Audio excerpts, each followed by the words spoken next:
нас остается буквально 3 дня. Руководитель Общероссийского народного фронта в Татарстане Ринат Фазылов отсчитывает дни до начала итогов года с Владимиром Путиным. Прямая линия с президентом показывает, насколько у нас глава государства открытый к общению, как с журналистами, с гражданами нашей страны. Он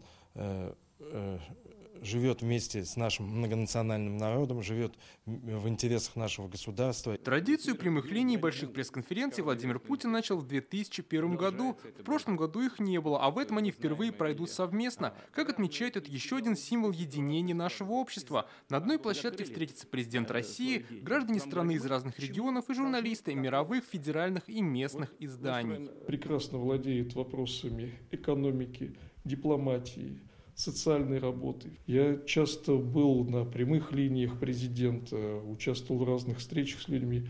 Он еще характеризуется тем, что очень чуткий человек, чуткий к обычным людям. Выслушивает до конца, он впитывает чаяния людей, их проблемы, и потом действительно пытается их решить. По последним данным в ЦИОМ Владимиру Путину доверяют более 78% респондентов. Большой разговор с президентом обычно длится около 4 часов. За это время Владимир Путин в среднем успевает ответить на 70 вопросов. По опыту прошлых лет чаще всего спрашивают о ситуации в экономике, росте цен на различные товары и услуги. Также глава государства комментирует все актуальные события года и решает конкретные проблемы жителей. Таких немало и в этом году. Помогите нам сделать дорогу.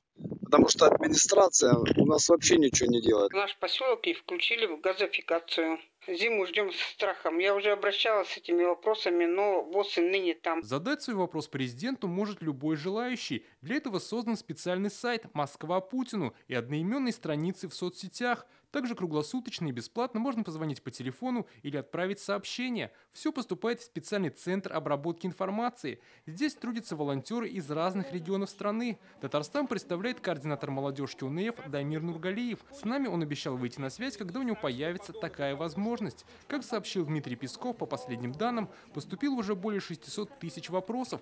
С некоторыми глава государства успел ознакомиться. Итоги года с Владимиром Путиным пройдут в этот четверг. Прямая трансляция начнется в полдень. Ее будут вести крупнейшие федеральные теле- и радиоканалы. Дмитрий Айринин, Владимир Гурьянов, ТНВ, Казань.